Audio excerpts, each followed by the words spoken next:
दोस्तों की हाल चाल ने जनाब तुसी देखते पे हो अपना देश पंजाब टीवी ते मैं तोड़ा मेज़बान मोहम्मद नदीम खरल।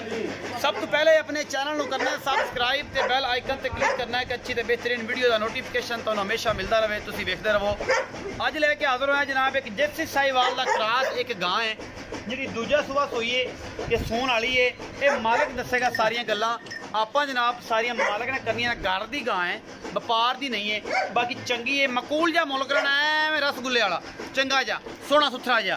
ये जनाब कैमरामैन तसलियां करवांदा गां दियां ते आपां जनाब सारिया गल्लां मालिक नूं पुछ लैणियां ने। ते मालिक जिहड़ा है माशाअल्लाह मेले लाई फिरदी है।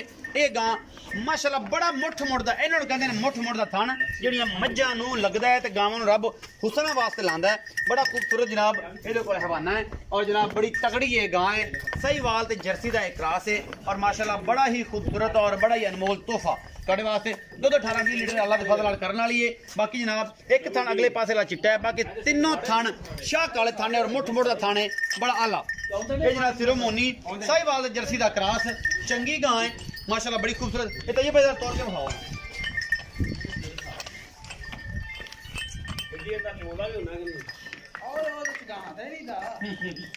कैमरा में से छली ना जरा छली कराया जी।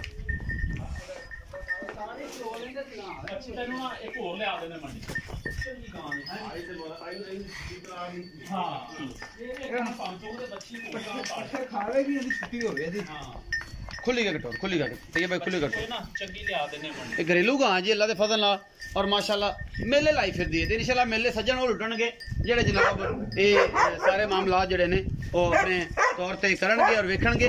चंगी गां है सुथरी और बड़ी आला क्वालिटी का पीस अपना देश पंजाब टीवी की जिलत बने। असी भाई तैयब नूं पुछने जिहड़ा इहदा मालक है ते जनाब उन्होंने पुछ लेना कि भाई इहदा की हिसाब किताब। आओ फिर जी सर। ये तैयब भाई अस्सलाम वालेकुम। वालेकुम सलाम। तैयब भाई की हाल ने? अल्हम्दुलिल्लाह ठीक हो।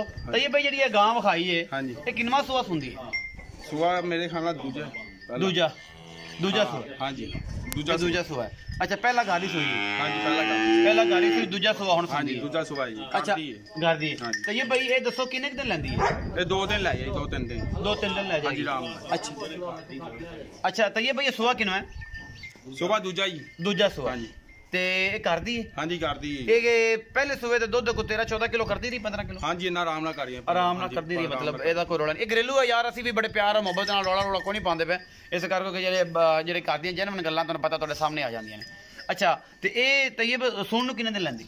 सुन लै जाए 2-3 दिन लै जाएगी 2-3 दिन च लै जाएगी 2-3 दिन लै। बाकी ये सू भी सकती है क्योंकि जानवर है तो पता कोई नहीं होता अल्लाह की रजा होंगी। अच्छा ये थण थुण सारे साफ ने? हाँ जी हर चीज साफ है क्लियर करते। व्यापारियां ने कुछ नहीं व्यापारियां ने अपनी है घरेलू कर दी गां। अच्छा तैयब दा मोहब्बत प्यार वाला की मुल्ल? 2-30 2,30,000 डिमांड करना है। ये कोई सज्जना मित्रा नाल कोई मोहब्बत प्यार ही होगा? हाँ कोई छिटर पानी छाड़ देंगे हो जाएगा। तो हो जाएगा मतलब थोड़ा बहुत लाड़ प्यार हो जाएगा। तो है चंगी? हाँ जी नस्ली गां ये पिछला सुआ आप पीता है दूजा सुआ मैं दूजा हुण थोड़ी मतलब हर शय दी गारंटी है घरेलू। हाँ जी ये भाई तैयब ने 2-30 मुल्ल कीता जी ते कहंदा मोहब्बत प्यार भी कर लांगे थोड़ा बहुत घर दी गां है ते छोरा चंगा है ते छोरे ने माल 2-4 डंगर रखे ने ते गां को बेचू है। ते बाकी जनाब नंबर ऊपर चलदा है। वीडियो अच्छी लगे लाइक शेयर ते कमेंट जरूर करा जे ते सारे मामला तुहाडे नाल ही ने तुहाडे नाल मुहब्बतां ते साडे नाल मुहब्बतां अपना देश पंजाब नाल लैंदे चढ़दे दोवें पंजाबां चों दोवां नूं सलाम पेश करदे हैं जी दोनों वीरां वल्लों तैयब वल्लों भी ते मेरे वल्लों भी। गां चंगी है जेहड़े सज्जन ने लैनी है नंबर ऊपर चलदा है। अपना बहुत सारा ख्याल रखिया जे मिलांगे अच्छी और बेहतरीन वीडियो नाल। अल्लाह ने